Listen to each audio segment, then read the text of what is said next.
Well, here at Southern Cross Health Society, we're moving from a health insurer to a health assurer.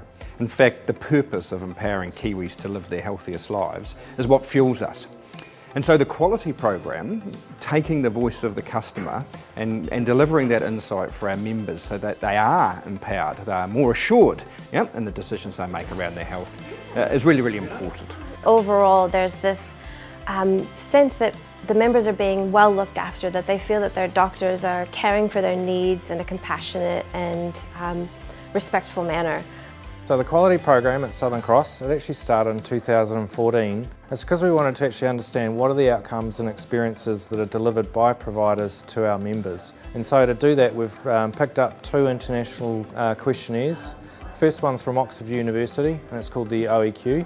And the second one is from a group called Euroqual, and it's the EQ5D Patient Reported Outcome Measurement Survey.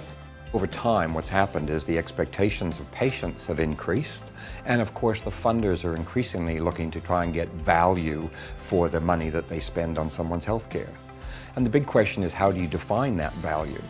Usually we talk about the outcome, so how much better the patient was for the dollars that we've put into that patient. And so quality measurement systems of something that have been developing over the last 40 or 50 years. All the hospitals have been looking at quality clinical measurement systems. Generally though, what they've been looking at is the quality of care. In other words, how many people have infections, how many people survive their operations and so on. But the funder is often looking for a different kind of value of the healthcare. They're looking for what was the experience like for the patient? What was the outcome? Is the patient better for the fact that they had a healthcare experience? And those are the sorts of measurements that now we're starting to try and get into. We've got in total 54,000 results, 49,000 of those being the PES outcome and experience, and about 5,000 PROMs. Our response rate is sitting at around 30% for the PES, outcome and experience, and just about 50% for PROMs. There were a few coming through that we feel were important to get across to the providers to get them to be looking at it. For instance, there was a member who felt that her treatment from the provider during her consultation was that of complete disregard. She called him a misogynist and said that he wouldn't listen to her unless she brought her husband into the room.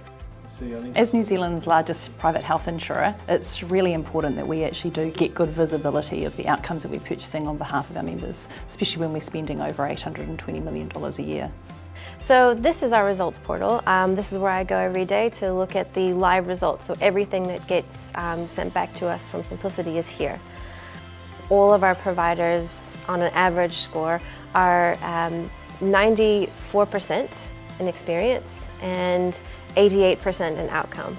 So here's an example of an experience question. How helpful was the information you were given by your surgeon about your treatment and condition? And we can see that it's broken into yearly trends with options: I did not need any information, extremely helpful, very helpful, helpful, a little helpful, not at all helpful, or I was not given any information, but I would have liked some.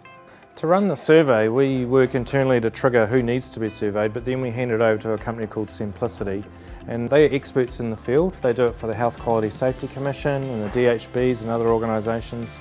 The awesome thing about the quality program is that we can share back with providers where they sit compared to their peers.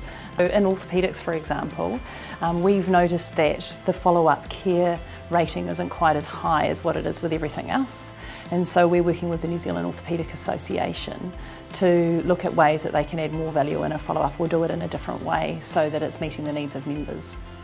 As we ramp up Advance AP for best value, we're really looking to change the whole pathway of care and put the member back in the centre. So collecting those outcome measures as part of that pathway becomes basically the future of our success. So the quality program is a really tangible example of assurance in action.